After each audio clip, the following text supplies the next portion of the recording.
An 18-year-old girl in small-town Kentucky just completed a full diesel engine rebuild on a rusty, forgotten motor armed with nothing but determination, her grandfather's tools, and pure heart. But the shock came later. When the buyer of the diesel engine turned out to be a retired Navy colonel with a secret connection to her past. What began as a personal engine restoration became a story of legacy, healing, and the quiet power of a teen girl mechanic. This inspiring journey proves that sometimes fixing an engine means fixing much more than metal. Before we dive in, tell us in the comments, where are you watching from? We love hearing from diesel lovers around the world. Let's get started. At the edge of a forgotten Kentucky town, nestled between abandoned barns and quiet fields, 18-year-old Layla Thompson spent her summer in a dusty garage her grandfather once called his sanctuary. While others her age scrolled through social media or packed for college, Layla chose socket wrenches and oil-stained overalls. She wasn't just a teen girl mechanic, she was the kind of old soul who saw beauty in broken machines. Tucked under a canvas tarp, behind stacks of rusted parts, sat a diesel engine so corroded most would call it junk. But not Layla. She saw a story hidden in the rust. Her late grandfather, a Navy machinist, used to say, "Engines don't die, they just wait for someone to believe in them again." With zero formal training but a heart full of determination, Layla took on what seemed impossible, a full diesel engine rebuild. Neighbors shook their heads. Friends called her crazy. But day by day, bolt by bolt, she brought life back to a rusty engine long forgotten. What Layla didn't know was this engine would not only test her skills, but reveal a buyer whose identity would shake the entire community. The early days of Layla Thompson's project were met with silence and skepticism. Locals would pass by her grandfather's old garage, now filled with the clang of tools and the sweet hum of persistence, and shake their heads. "She'll never get that old thing running," one man muttered at the diner. "That engine's been dead longer than she's been alive." But Layla didn't mind. In fact, she barely noticed. To her, the diesel engine restoration wasn't just about proving anyone wrong. It was about connection to the grandfather she missed dearly, to the craft they once shared, and to the quiet pride of making something broken run again. The engine itself was a 12-liter Detroit diesel, once part of a grain truck that sat idle since the late 90s. Years of moisture had eaten away its casing, and the injectors looked like fossils trapped in metal.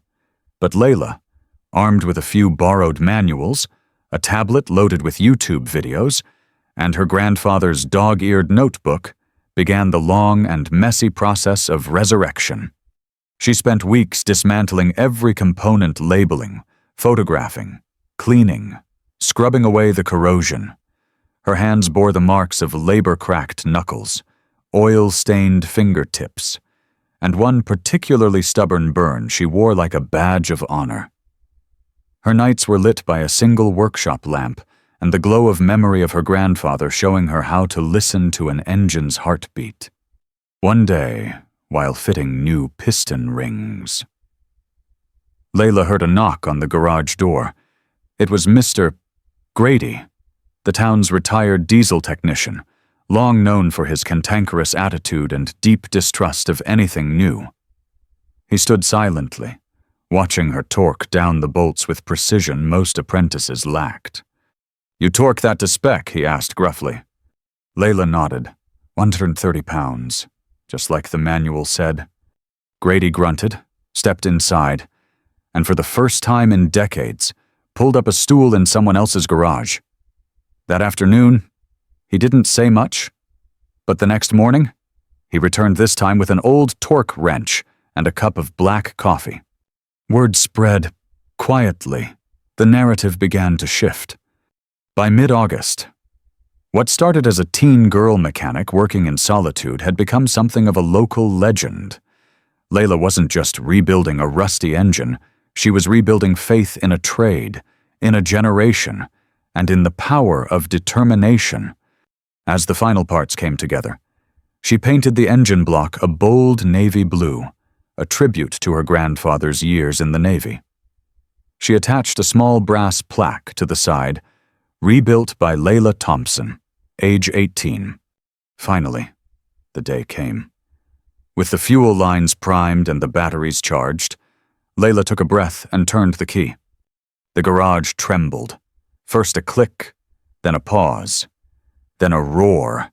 A deep, throaty growl rolled through the neighborhood as the diesel engine sprang back to life, belching out a plume of exhaust like a dragon awoken from slumber. The sound echoed down Main Street. Neighbors emerged from homes. Passers-by stopped their cars. Grady wiped his eyes and muttered, "I'll be damned." But Layla barely noticed the crowd. Her eyes were locked on the engine's rhythm. The timing was perfect. The idle was steady. And somewhere, she imagined, her grandfather was smiling. The moment was triumph enough.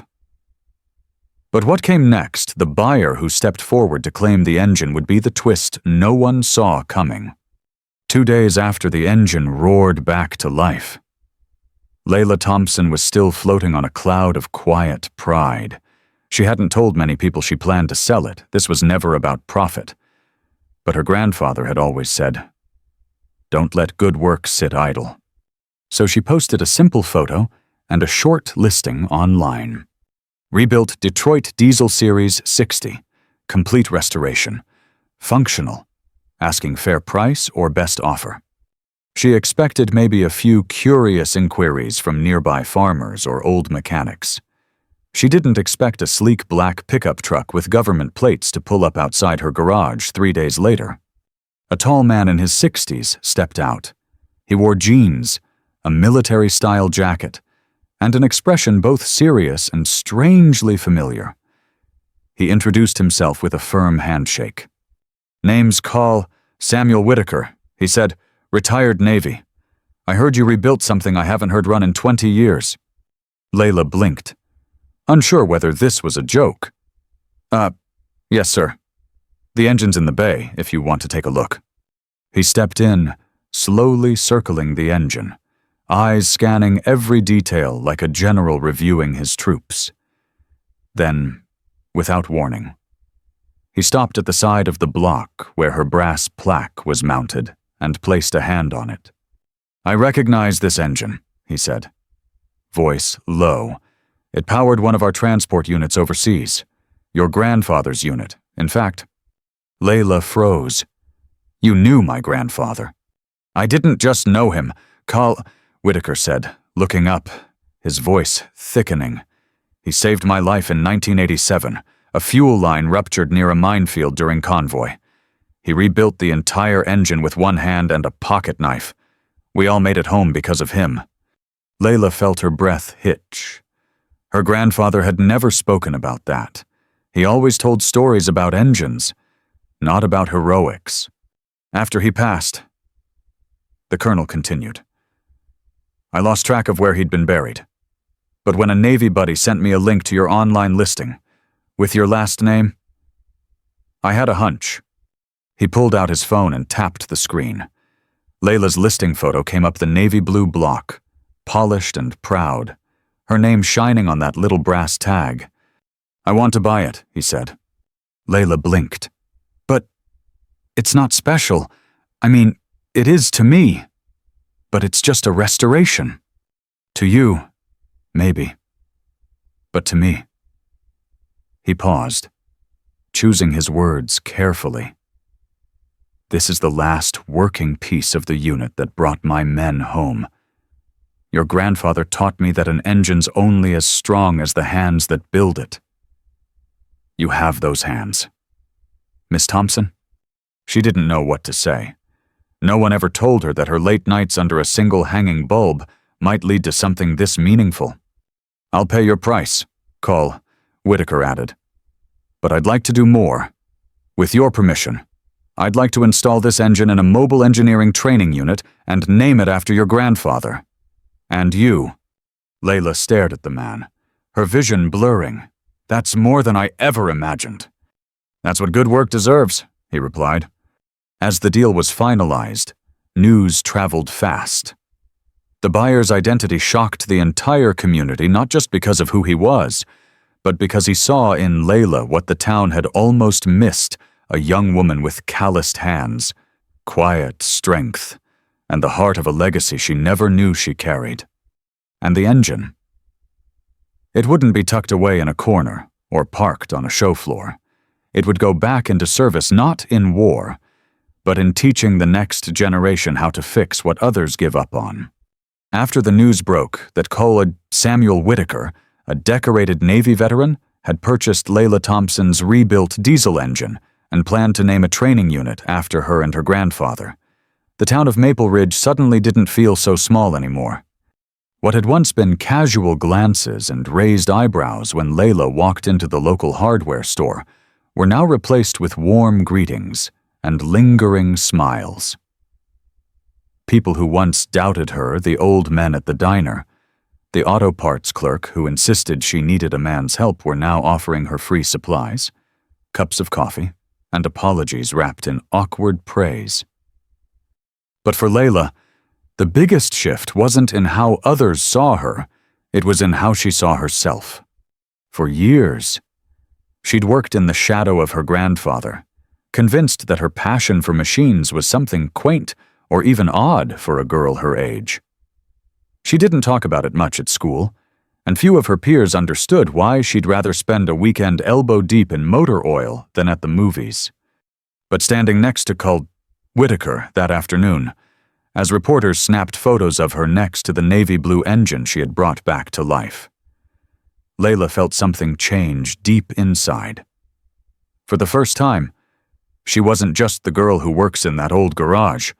She was a mechanic, in every sense of the word, a builder, a restorer, a carrier of legacy. Her phone buzzed non-stop. Emails poured in from all over, from technical colleges, vocational schools, even automotive YouTube channels asking her to share her story. The hashtags Chacho Teen Girl Mechanic and Diesel Engine Rebuild started trending in small corners of the internet where diesel heads and tinkerers gathered. But what caught her attention most was a message from a woman named Valerie, a single mom in Ohio. "My 14-year-old daughter wants to study mechanics now because of your story.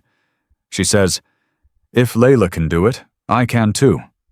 Thank you for showing her what's possible.'" That single line hit Layla harder than any compliment from a general or technician ever could. She thought back to herself at 14, quiet, curious, unsure if it was okay to want to fix trucks instead of wear lipstick. If she could make just one girl feel like she belonged in this world of grease and gears, it was all worth it. Meanwhile, Whitaker made good on his promise. The engine was installed in a retrofitted trailer converted into a mobile diesel repair classroom that would tour schools and veteran centers across the state. Painted proudly along its side in white block letters were the words, "The Thompson engine, a legacy of service and skill." The first time Layla saw the unit roll down Main Street, she followed it on foot until it disappeared over the hill. Her heart swelled, not with pride, but with purpose.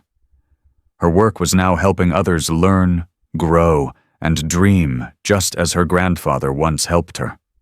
Maple Ridge declared the second Saturday of September Layla Thompson Day, complete with a small parade and the mayor handing her a symbolic key to the garage, an old wrench polished and mounted on a plaque.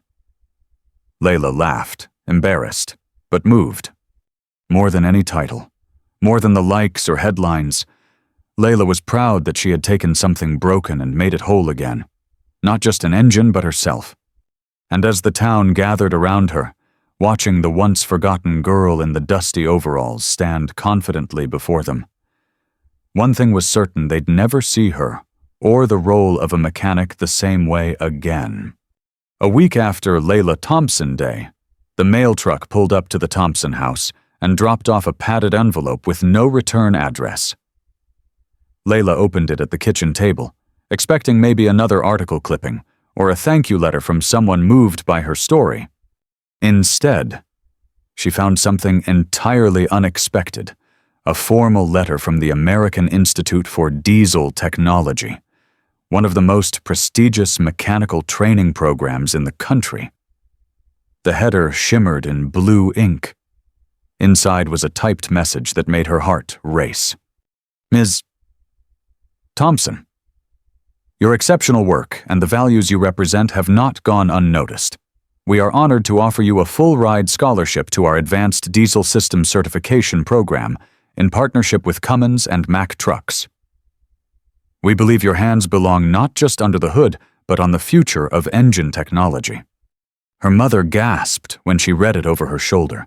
Her father, a quiet man who had rarely shown emotion since her grandfather's passing, simply nodded and whispered, he'd be proud. The scholarship meant more than a diploma. It meant Layla would get hands-on training with some of the brightest minds in engine innovation, working on real-world applications like sustainable diesel, hybrid systems, and even renewable biofuel engines. It was a world she never dreamed she'd have access to. But it didn't stop there. Later that same week, she received a call from Marilyn Saunders, an executive at a global logistics firm based in Nashville. Marilyn had seen footage of Layla's work and wanted to commission her to restore a fleet of vintage diesel trucks, not for show, but for community outreach programs where veterans would learn mechanics as part of rehabilitation and workforce reintegration. You remind me of my father, Marilyn said over the phone. He was a combat mechanic in Desert Storm. He believed, like your grandfather, that every engine tells a story if someone's willing to listen. I think you're that someone. Layla was stunned.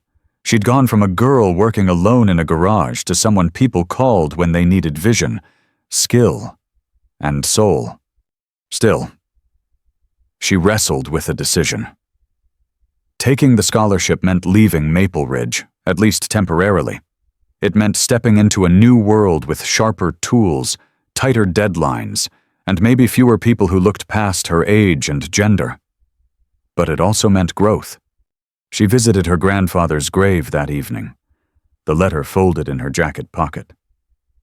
She knelt, touching the stone that read, Warren Thompson, machinist first class, builder of engines, lifter of hearts. I think it's time, she whispered. You gave me this love for machines. I want to take it further, help more people, fix more than just engines.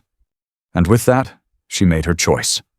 2 weeks later, Layla packed her tools, not just the shiny ones, but the rusted wrench with her grandfather's initials carved into the handle, and the little hand lamp he once hung from the rafters, and drove south in her beat-up pickup with the rebuilt Detroit diesel mounted on a trailer behind her, ready for its next stop. Because when opportunity knocks, a true mechanic knows it's time to tighten the bolts, fuel up, and roll forward, engine humming, eyes steady, heart full. 6 months had passed since Layla Thompson left her small Kentucky town behind. Now, she stood in a massive training bay in Nashville, Tennessee, surrounded by towers of diagnostic equipment, rows of engines humming on test stands, and students twice her age hanging on her every word. The transformation was subtle but undeniable. Gone were the oil-stained flannel shirts and dusty boots. In their place were steel-toe work shoes, a name-patched jumpsuit, and confidence that radiated from every precise turn of her socket wrench. Layla hadn't just become better at her craft, she had become a leader in a space that wasn't built for her, but which she was quietly and powerfully reshaping. At the American Institute for Diesel Technology, she was known not just as the girl who rebuilt the Series 60, but as the student who teaches as much as she learns. Professors invited her to assist in lectures. Local garages reached out for advice, and even seasoned instructors had started asking her for input on edge case failures, rare pressure anomalies, turbo lag patterns, regeneration cycles that didn't quite add up. She wasn't just fixing engines now. She was diagnosing patterns, improving efficiency, and mentoring others. But her growth went beyond skill. For Layla, the biggest leap was internal. She no longer second-guessed whether she belonged. The self-doubt that once whispered, "You're just a teenager," had been silenced by hard-earned respect from veterans, engineers, even executives. Her age no longer mattered. What mattered were her results, her work ethic, and her unshakable integrity. Still, her roots never left her. Every Sunday, she called home. Her mom would update her on the town, the diner specials, the neighbors asking about our Layla, and her dad. He didn't say much, but every week, he asked, "You still using Grandpa's wrench?" Always. That old tool nicked heavy. Slightly off-balanced had become a talisman, even when surrounded by high-end digital torque meters. Layla still reached for it first, because it reminded her of who she was before anyone else saw her potential. Her perspective shifted too. She began to realize that being a mechanic wasn't just about engines, it was about restoring trust, purpose, and confidence in people. During weekend volunteer sessions at the Veterans Technical Outreach Center, Layla worked with men and women twice her age who'd come home with more scars than medals. Many hadn't held a wrench in years, others never had. But when she showed them how to rebuild a fuel pump or read injector codes, something lit up behind their eyes. "You teach like a soldier's daughter," one Marine said to her, eyes softening. Layla smiled.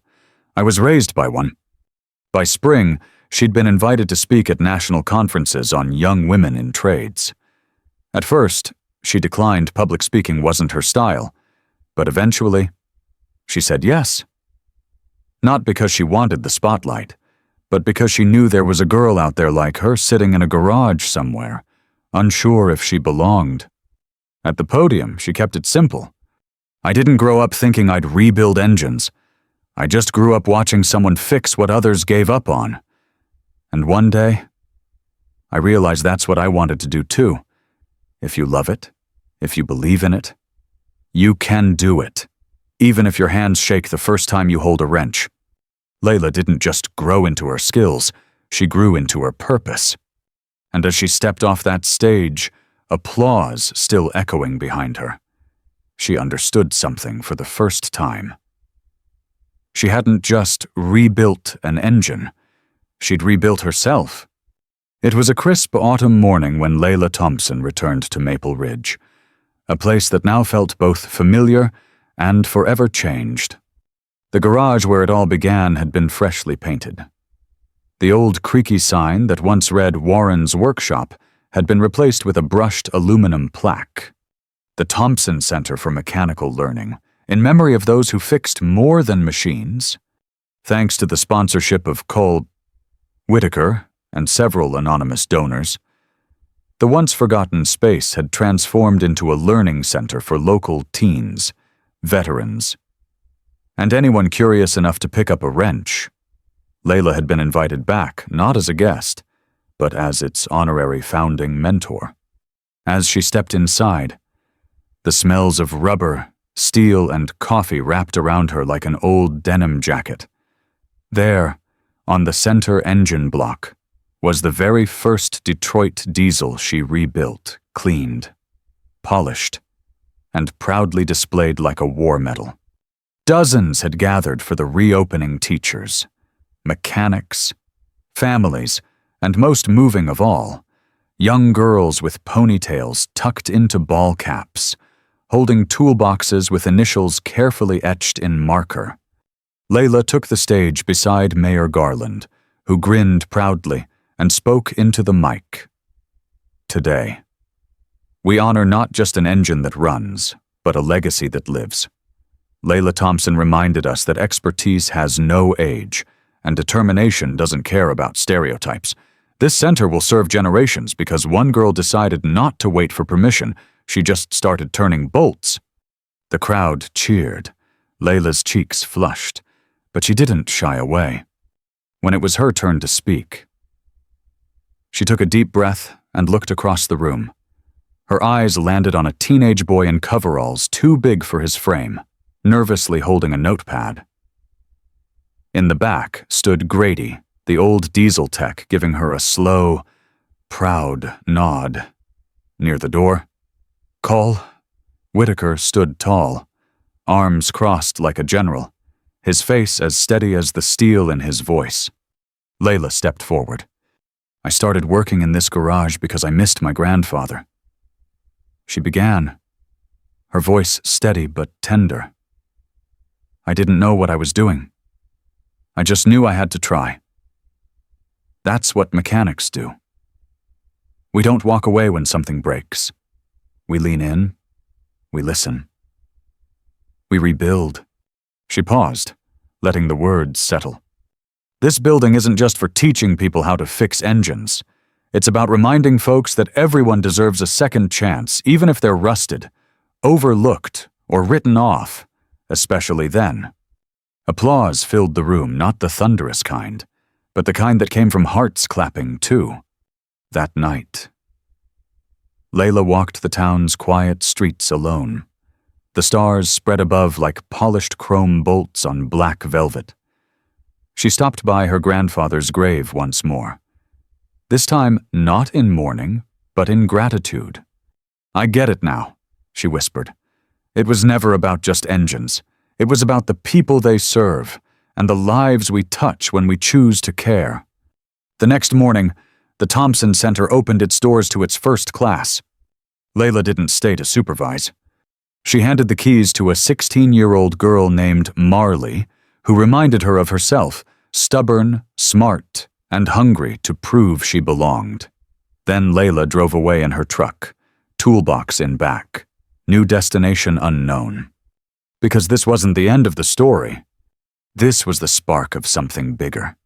And Layla Thompson, once a girl in a dusty garage, was now a builder of engines, futures, and belief.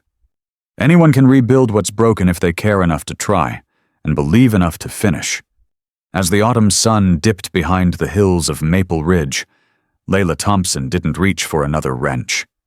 Instead, she opened a clean page in her grandfather's old notebook, not to sketch out another engine part, but to design a mentorship program for kids who'd once been told, "You don't belong here."